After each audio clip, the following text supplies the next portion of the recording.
मित्रों नमस्कार, स्वागत है आपका यूनिक सॉल्यूशन में। मैं हूं शोभित मिश्रा।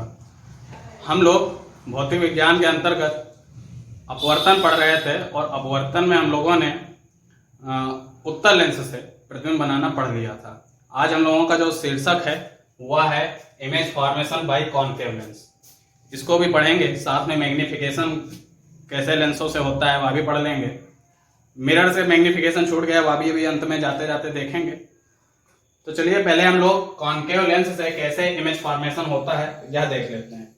और अगर आप कॉन्वेक्स लेंस से समझना चाहते हैं तो प्लीज आप हमारी प्लेलिस्ट फिजिक्स को विजिट करिए और वहां पर साइंस के वीडियो अपलोड हैं, आप उनको देखिए, अपना ज्ञानवर्धन कीजिए। देखिए कॉनकेव लेंस में इसमें दो स्थितियां आप संभव मान लीजिए, और इमेज बनाने के लिए मैं आपसे कहूंगा पहले वाले वीडियो जरूर देख लीजिए, क्योंकि उसमें मैंने प्रतिबिंब बनाने के नियम, रूल्स ऑफ इमेज फॉर्मेशन को सिखाया है, तो कृपया आप उसे जरूर देखें। तो हाँ, इसमें हम दो स्थितियां मान सकते हैं। पहला, यदि वस्तु अनंत पर है, यदि वस्तु अनंत पर है तो किस तरीके से इमेज फॉर्मेशन होगी। ठीक है, यदि वस्तु अनंत पर है तो और कॉनकेव लेंस से हम लोग पढ़ रहे हैं, तो आप मान लीजिए कि यह हमारा कॉनकेव लेंस है और यह हमारी इसकी मुख्य अक्ष है, यह इसका प्रकाशिक केंद्र है। इधर हम लोग बोल दें कि एक फोकस इधर है F1, उतनी ही दूरी पे 2F1 बोल दें, और इधर दूसरा फोकस बोल दें यहाँ पे F2 और उतनी ही दूरी पे 2F2 बोल दें। अब देखिए प्रकाश किरण वस्तु अनंत पर है तो प्रकाश किरणें मुख्य अक्ष के समांतर आएंगी, प्रकाश किरणें मुख्य अक्ष के समांतर आएंगी। आप इधर भी बना लीजिए। और मुख्य अक्ष के समांतर किरणें जो आती हैं, आप रूल्स ऑफ इमेज फॉर्मेशन पढ़िए। प्रकाश मुख्य अक्ष के समांतर आने वाली किरणें अपवर्तन के बाद फोकस पर मिलती हैं जाकर के, लेकिन इस लेंस को हम लोग क्या कहते हैं, डायवर्जिंग लेंस कहते हैं। यह किरणों को क्या करता है, फैलाता है। तो जब यह फैलाएगा तो किरणें कुछ इस प्रकार से फैलेंगी, किरणें कुछ इस प्रकार से फैलेंगी कि ऐसा लगेगा कि यह फोकस से गई है, ऐसा लगेगा कि यह फोकस से गई है। इसी प्रकार जो है हमारी यह जो किरण है, यह आगे जब बाहर जाएगी तो कुछ ऐसा लगेगा कि यह फोकस से गई है। और यहां से भी आप मान लें कि किरण कुछ इस प्रकार से डाइवर्ज होगी, कुछ इस प्रकार से फैलेगी, ऐसा लगेगा कि यह किरण फोकस से गई है। और यहां पर भी आप बना लें कि यह किरण फोकस से जाती हुई आपको दिखेगी। तो आप देखेंगे कि जो इसकी इमेज बन रही है, क्योंकि यह किरणें तो फैल गई हैं, यह वास्तव में तो उधर मिलेंगे नहीं, वास्तविक प्रतिबिंब बनेगा नहीं। पीछे से आते हुए फोकस से लग रही हैं तो आभासी प्रतिबिंब बनेगा। आभासी प्रतिबिंब हमेशा सीधा बनता है, सीधा बनेगा और फोकस पे बनना है। तो इसकी अगर हम लोग प्रकृति लिखना चाहें, नेचर लिखना चाहें, तो यह किस प्रकार का प्रतिबिंब है, यह फोकस पर बन रहा है, फोकस पर बन रहा है। कैसा प्रतिबिंब है, यह आभासी प्रतिबिंब है, आभासी प्रतिबिंब है। और आभासी प्रतिबिंब कैसा बनता है, आभासी प्रतिबिंब सीधा बनता है, आभासी प्रतिबिंब सीधा बनता है। और आप देखें इसका आकार क्या है, बिंदु आकार का है। प्रतिबिंब कैसा है, बिंदु आकार का, बिंदु आकार का। तो यह इसकी प्रकृति हो गई कि फोकस पर प्रतिबिंब बनेगा, आभासी होगा, सीधा होगा, बिंदु आकार का होगा। इस प्रकार हम लोगों ने अवतल लेंस की पहली कंडीशन कि यदि वस्तु अनंत पर है, उससे हम लोगों ने प्रतिबिंब बनाना सीख लिया है। आगे देखते हैं, अगर इसकी दूसरी कंडीशन लेने, देखिए इसमें केवल दो स्थितियां संभव होंगी।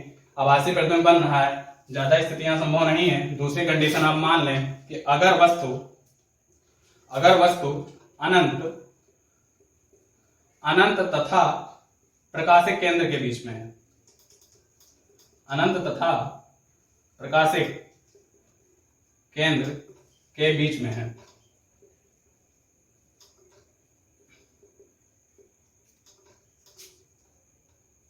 देखिए इससे पहले वाली स्थिति में, जिसको मैंने मिटा दिया है, उस स्थिति में आप जरा जो किरण मुख्य अक्ष के समांतर आई वो तो फोकस से गई, लेकिन जो किरण प्रकाशिक केंद्र पे आई थी, जो कि मुख्य अक्ष थी, अगर वहां पे कोई किरण आएगी तो आपको पता है कि प्रकाशिक केंद्र से जाने वाली किरण सीधे निकल जाती है, वह विचलित नहीं होगी, सीधे निकल जाएगी। तो वस्तु अनंत तथा प्रकाशिक केंद्र के बीच में है, वस्तु जो है अनंत तथा प्रकाशिक केंद्र के बीच में है। आप मान लें कि यह कोई अवतल लेंस है और यह जो है इसकी मुख्य अक्ष है, यह इसका प्रकाशिक केंद्र है। इधर इसका फोकस मैंने पहला बना दिया है और उतनी ही दूरी पे मैंने इसका दूसरा फोकस भी बनाया है। इधर F2 बोल दें और इधर 2F2 बोल दें। तो अगर वस्तु जो है कहां पर आ गई है, अब देखिए वस्तु कहीं भी रखी हो, इसमें दो कंडीशन के अलावा तीसरी कंडीशन नहीं संभव होती है। तो वस्तु अनंत और इसके प्रकाशिक केंद्र कहीं पर भी रख दें, कहीं पर भी रख दें। आप मान लीजिए मैंने यहां पे रख दिया है वस्तु को, और अब वस्तु का आकार है क्योंकि अब अनंत पे नहीं है, तो एक किरण जो होगी वह मुख्य अक्ष के समांतर जाएगी। मुख्य अक्ष के समांतर जाने वाली किरण इस प्रकार से जाएगी, ऐसा लगेगा कि वह फोकस से गई है। ठीक है। अगली किरण जो होगी वह प्रकाशिक केंद्र से जाएगी, और आपको पता है प्रकाशिक केंद्र से जाने वाली किरण क्या होती है, सीधे निकल जाती है और आपको प्रतिबिंब फोकस और प्रकाशिक केंद्र के बीच में बनता हुआ दिखेगा। ये वस्तु है, तो आप इसको प्रतिबिंब बोलें या A डैश B डैश आभासी प्रतिबिंब बनेगा। और आभासी प्रतिबिंब हमेशा जो होगा सीधा होगा, और यही मात्र दो कंडीशन है। या प्रतिबिंब हमेशा ऐसा ही बनेगा, वस्तु चाहे आप अब अनंत और 2f के बीच रखिए, चाहे 2f पे रखिए, चाहे 2f और f के बीच में रखिए, कहीं भी रखिए, दूसरी कंडीशन यही संभव होगी। तो इसमें आप इसमें जो प्रतिबिंब बन रहा है इसका नेचर क्या है, उसकी प्रकृति क्या है। तो प्रतिबिंब देखिए जो बन रहा है वह F तथा O के बीच बन रहा है, फोकस तथा ऑप्टिकल सेंटर के बीच में बन रहा है, F तथा O के बीच बन रहा है। ठीक है। और प्रतिबिंब कैसा बन रहा है, सीधा बन रहा है। प्रतिबिंब और कैसा है, आभासी प्रतिबिंब है। और पिछली बार बिंदु जो प्रतिबिंब का आकार था वह बिंदु के आकार का था। इस बार जो प्रतिबिंब है उसका आकार कुछ बड़ा हो गया है, लेकिन वह वस्तु से छोटा ही रहेगा। प्रतिबिंब कैसा रहेगा, वस्तु से छोटा। तो इस प्रकार हम लोगों ने आज लेंस की उत्तल लेंस पहले वीडियो में खत्म किया था, अवतल लेंस आज के वीडियो में प्रतिबिंब बनना और उनके प्रकृति को सीख लिया है। चलिए, उम्मीद है आप सीख पाए होंगे, प्रैक्टिस करेंगे आप भी सीखेंगे। और अब हम लोगों को इसमें पढ़ना है कि यह जो उत्तल लेंस है और जो अवतल लेंस है इनके क्या उपयोग हैं। ठीक है। उत्तल लेंस, जो उत्तल लेंस है, कॉन्वेक्स लेंस, ठीक है, कॉन्वेक्स लेंस और साथ में कॉनकेव लेंस, इनके क्या उपयोग हैं। उत्तल लेंस और अवतल लेंस, इनके क्या उपयोग हैं। तो जरा आप इनके उपयोगों को भी देख लें, बेहतर रहेगा। पहले आप देखें कॉन्वेक्स लेंस। देखिए, आप इस बात से परिचित हैं, जो कॉन्वेक्स लेंस है यह मैग्नीफाई करता है। ठीक है, वस्तु का आकार जो है बड़ा करता है। वास्तविक उल्टा प्रतिबिंब वास्तविक प्रतिबिंब बनता था, तो यह वस्तु के आकार को मैग्नीफाई करता है, बड़ा करता है। तो used as a magnifying lens, used as a magnifying lens. ठीक है, प्रतिबिंब को बड़ा करने में मैग्नीफाइंग लेंस, इसमें इसका इस तरीके से इसका यूज कर लिया जाता है। और आप देखें, जब मैग्नीफाई कर रहा है, वस्तुओं के आकार को बड़ा किया जा रहा है, तो माइक्रोस्कोप, सूक्ष्मदर्शी जो होती है, उसमें इस लेंस का प्रयोग किया जाता है। यूज्ड इन माइक्रोस्कोप, माइक्रोस्कोप बनाने में इसका प्रयोग किया जाता है। और अगर आप देखें माइक्रोस्कोप बनाने में और बहुत जरूरी, आप जानते हैं आंखों की जो बीमारियां हैं, दृष्टि दोष जिनको आप बोलते हैं, तो जो कॉन्वेक्स लेंस है यह दूरदृष्टि दोष, जिसको हाइपरमेट्रोपिया भी कहते हैं, या इसको फार साइटेडनेस भी कहते हैं, इसमें इसका उपयोग किया जाता है। अच्छा, कॉनकेव लेंस के क्या प्रयोग हैं। कॉनकेव लेंस के क्या प्रयोग हैं। देखिए, जो कॉनकेव लेंस है, तो पहले जो है इसका प्रयोग भी जो है कैमरा वगैरह के इनके लेंसों में भी प्रयोग कर लिया जाता है। ठीक है। इसके अलावा फ्लैश लाइट में इसका यूज होता है, क्योंकि यह डाइवर्ज करता है ना, किरणों को क्या करता है, डाइवर्ज करता है, इसलिए फ्लैश लाइट में भी इसका यूज हो सकता है।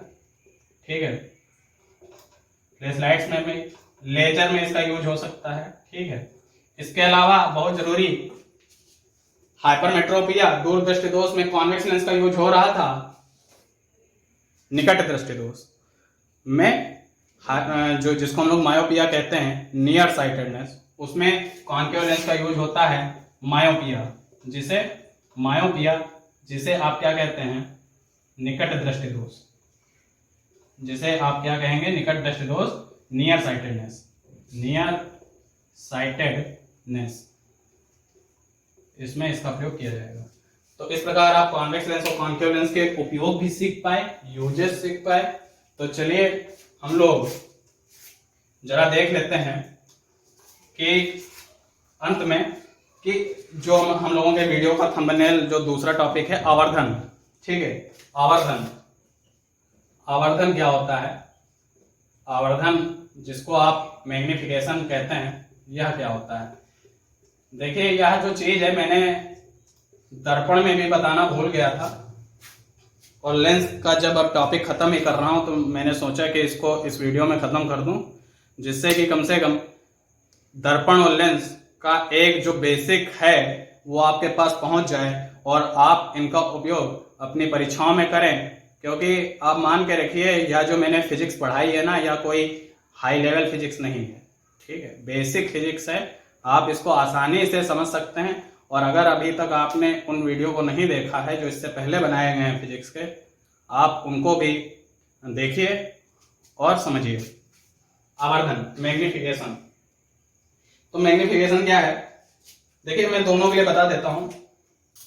लेंस हमारा मिरर के लिए भी, जिसे हम लोग क्या कहते थे, दर्पण, ठीक है, मिरर के लिए भी मैग्निफिकेशन बता देते हैं, और जो हमारा लेंस है, लेंस के लिए भी बता देते हैं, ठीक है। मैग्निफिकेशन क्या होता है कि कोई लेंस किसी वस्तु के आकार को कितना बड़ा कर रहा है, कोई लेंस किसी वस्तु के आकार को कितना बड़ा कर रहा है, इसके नाम में आप देखें मैग्निफिकेशन। तो मैग्नीफाई करना क्या होता है, बड़ा ही तो करना होता है। तो जब मतलब कि लेंस की वह क्षमता कि वह किसी वस्तु के आकार को कितना बड़ा करके दिखा पा रहा है, उसी को मैग्निफिकेशन कहेंगे, ठीक है। तो फिर मिरर के लिए मैग्निफिकेशन का फार्मूला आप सीधे सीधे देखें। मिरर के लिए मैग्निफिकेशन को हम लोग एम से लिखते हैं, देखिए आई अपान ओ। आई का मतलब जो है अभी आप समझेंगे, और इसके साथ में आप कह लें -v/u। यह क्या है, देखिए आई का मतलब होता है जो आपने प्रतिबिंब बनाए लेंस, मिरर में, दर्पण में, लेंस में जो भी प्रतिबिंब बनाए, आई फॉर प्रतिबिंब का आकार, साइज ऑफ इमेज। ओ क्या है, ओ वस्तु का आकार है, साइज ऑफ ऑब्जेक्ट, ठीक है। वी क्या है, वी आप जानते हैं। अच्छा, मिरर के लिए फार्मूला भी साथ में आप देख लें। मिरर के लिए जो फार्मूला होता है वह होता है, मिरर फार्मूला भी इसको कहते हैं 1/f = 1/v + 1/u। यह मिरर का फार्मूला होता है, ठीक है। तो यहां पर आप जानते हैं v क्या है, प्रतिबिंब की दूरी, डिस्टेंस ऑफ इमेज। v क्या है, प्रतिबिंब की दूरी, डिस्टेंस ऑफ इमेज। कहां से यह दूरी होगी, कहां से यह दूरी हमारी होगी, डिस्टेंस ऑफ इमेज। यह हमारी दूरी होगी, मिरर पढ़ रहे हैं पोल से, ध्रुव से, ठीक है। और u क्या है, डिस्टेंस ऑफ ऑब्जेक्ट। u क्या है, डिस्टेंस ऑफ ऑब्जेक्ट, वस्तु की दूरी। कहां से होगी यह दूरी, पोल से, ध्रुव से। तो हम लोगों ने मिरर में देख लिया, मिरर फार्मूला देखा, मिरर का मैग्निफिकेशन देखा। लेंस में, लेंस का भी मिरर मैग्निफिकेशन का फार्मूला देख लेते हैं। देखिए या तो वही रहेगा I/O, और यहां पर अब क्या होगा, प्लस का साइन आता है, m = I/O और = v/u। I आप समझ गए, size of image, O size of object, v distance of image. यहां पे फ्रॉम ऑप्टिकल सेंटर, यहां पे ध्रुव नहीं है, यहां पे ऑप्टिकल सेंटर है, लेंस है। तो from optical centre, distance of image from optical centre, और distance of object from optical centre. तो उम्मीद है आप लेंस के फार्मूले को भी मैग्निफिकेशन का सीख पाए हैं। और अगर अब इसकी फोकस दूरी की बात कर लें तो 1/f = 1/v - 1/u। यह फार्मूला होता है जिसको लेंस फार्मूला कहते हैं फोकस दूरी के लिए, ठीक है। तो उम्मीद है आप इस वीडियो में समझ पाए हैं कि अवतल लेंस से प्रतिबिंब कैसे बनाते हैं, उनके उपयोग क्या हैं, और साथ में मिरर और लेंस का आवर्धन। उम्मीद है आपको वीडियो पसंद आया है। वीडियो को लाइक करें, चैनल को सब्सक्राइब भी कर दें और वीडियो पसंद आया तो शेयर भी कर दें। धन्यवाद।